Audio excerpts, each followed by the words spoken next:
예외 처리에 대해서 간단하게 정리해 보도록 하겠습니다. 이번 학기에 여러분들이 자바를 배우면서 예외 처리에 대해서 아직 다루지 않았을 수도 있을 것 같아서 예외 처리란 무엇인지 또 어떤 구조를 갖는지에 대한 기본적인 개념만 정리해 보도록 하겠습니다. 앞서서 우리가 자바 프로그램을 작성을 하면서 예외니 예외 처리니 이런 개념들이 자꾸 소개가 되어지고 우리가 데이터베이스를 접근하면서 예외 처리에 대한 부분들도 강제적으로 좀 해줘야 되는 부분들이 있기 때문에 그 기본적인 구조를 살펴볼 수 있었으면 좋겠습니다. 먼저 프로그램 내부에서 예외라는 것은 프로그램이 실행 중에 비동기적인 상황, 즉 프로그래머가 예기치 못한 상황에서 발생할 수 있는 그런 비정상적인 상황을 예외라고 부르고, 그런 예외가 발생되었을 때 기본적으로 자바 프로그램은 비정상적인 종료를 하게 되어지는데, 그런 비정상적인 종료 대신 예외가 발생되었을 때 그 부분에 대해 적절한 처리를 할 수 있도록 프로그램 코드를 작성을 해주는 방법을 예외 처리라고 합니다. 일반적으로 우리가 프로그램 수행 중에 발생할 수 있는 이런 비정상적인 상황은 그 상황이 일어나기 전에 어떤 상황들이 발생되어질 것 같으면 어떻게 대비해라 라는 식의 조건문들을 다수 포함해서 구성을 해볼 수는 있습니다. 다만 예외 처리라는 것은 그런 상황들이 발생되어지기를 미리 검사하는 것이 아니라 발생되어질 수 있도록 허용해주되, 예외가 발생되어지게 되면 어떻게 처리할 것인지에 대해 따로 기술을 하는 방법을 가리킵니다. 자바 언어에서 이런 예외는 exception이라는 클래스로 통해 만들어지게 되는데, 이 exception이라는 클래스는 일반적인 객체와 다르게 던져질 수 있는 그런 특징이 있습니다. 이 던져진다라는 표현을 썼는데 일반적인 흐름이 아니라 별도로 예외 처리 메커니즘을 위해 구동되어질 수 있는 그런 좀 특별한 객체이다 라고 생각해 주면 되겠어요. 다만 이런 예외 객체는 다시 unchecked exception과 checked exception으로 나뉘어지게 되는데, unchecked exception이라는 것은 예외 처리를 해주어도 해주지 않아도 프로그램을 컴파일하고 실행되는 데는 전혀 문제가 발생되지 않는 그런 예외들을 가리킵니다.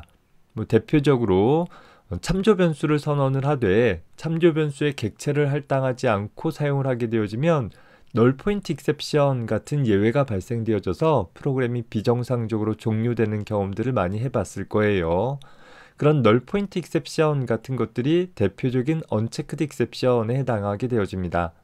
반면에 어떤 예외 같은 경우에는 자주 일어날 수 있고 그 예외가 발생되어지는 것이 굉장히 치명적일 수 있기 때문에 반드시 예외 처리를 해줘야지만 컴파일이 될 수 있도록 만들어진 예외도 있어요. 보통 파일 입출력이나 네트워크 입출력과 같은 부분에서 종종 요구가 되어지는데, 내가 어떤 파일을 접근하고자 한다라고 했을 때 접근하고자 하는 파일이 존재할 수도 있고 존재하지 않을 수도 있겠죠.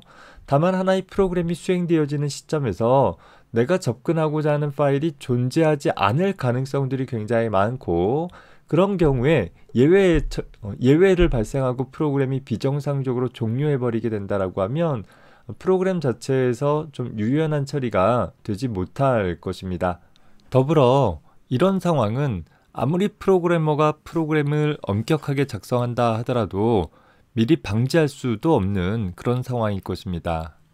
그래서 이런 경우에도 적절히 처리될 수 있도록 하기 위해서 반드시 예외 처리를 강제화해주고 있고, 우리가 접근하고자 하는 데이터베이스와 관련해서도 데이터베이스를 정상적으로 접근하지 못하는 어떤 상황에서 어떻게 처리해 줘야 할 것인가를 예외 처리를 통해 강제하고 있는 것입니다. 이런 예외 처리를 하는 방법은 두 가지 방법이 있는데, 예외 발생 시 try catch라는 구문을 통해서 특정 예외가 발생되어진 것을 감지하고 그에 따라 적절하게 처리를 해주는 방법이 있고, 또 한 경우는 throws라는 문장을 통해서 예외가 발생한 쪽으로 예외를 전달해버리는, 던져버리는 그런 일을 수행을 해볼 수 있는 것입니다. 보통 우리가 함수를 통해서, 메서드를 통해서 일을 수행을 한다라는 것은 내가 직접 일을 할 것이 아니라 내가 해야 될 일 일부를 나누어서 어떤 서브 함수에게 책임을 할당을 해주는 것이잖아요. 자, 그 함수가 내가 할당해준 일을 수행하려고 하다 보니까 어떤 예외가 발생을 했으면 그 예외가 발생한 것을 감지해서 스스로 직접 해결해보는 방법이 첫 번째 방법인 것이고, 두 번째 방법은 자신이 직접 해결할 수가 없기 때문에 자신에게 일을 할당한 나에게 어떤 예외가 발생했다라는 것을 되돌려주는 그런 과정이 바로 두 번째에 해당하게 되는 것입니다. 자, 다만 이때 특이한 것은 일반적인 함소출 메커니즘을 통해서 복귀되어지는 것이 아니라 예외 처리라는 별도의 메커니즘을 통해서 함소출 쪽으로 전달되어지기 때문에 우리는 이때 던져진다, 예외를 던진다 라는 표현을 사용을 하게 되어집니다. 구체적인 부분들은 여러분들이 자바 언어 시간에 배우는 것으로 하겠고, 이 영상에서 관심 있는 것은 try catch 구문이 어떻게 되어져서 사용되어지는가에 좀 초점을 맞춰 볼게요. 현재 기본적으로 하나의 try 블럭과 하나 이상의 다수의 catch 블럭들을 갖고 있고, 선택적으로 finally라는 블럭을 지닐 수 있습니다. 자, try 블럭 안에는 예외가 발생되어질 가능성이 있는 정상적으로 수행되어질 문장들을 기술을 하는 것이고, catch 블럭에서는 이 try 블럭 안에서 기술된 문장들이 수행되어지다가 예외가 발생되었을 때 그 예외를 받아서 어떤 처리를 할 것인지를 기술하고 있는 부분들이 존재합니다. 예외 상황들이 여러 가지가 있을 수 있기 때문에 각각의 예외 상황마다 별개의 캐치절들을 따로따로 둘 수 있다라는 것입니다. 자, 그리고 마지막 finally라는 구문은 예외가 발생했던 안 했던 상관없이 항상 수행되어질 문장을 finally 블럭에다가 기술을 해주게 되어집니다. 따라서 예외를 고려한 제어의 흐름을 살펴보면 기본적으로 try 블럭에 있는 문장들이 쭉 수행되어지다가 예외가 발생되지 않고 try 블럭 내의 마지막 문장까지 처리가 잘 끝나게 되어지면, 그러면 바로 finally 블럭에 있는 문장을 수행을 하고 이 예외 처리 구문을 벗어나게 되어집니다.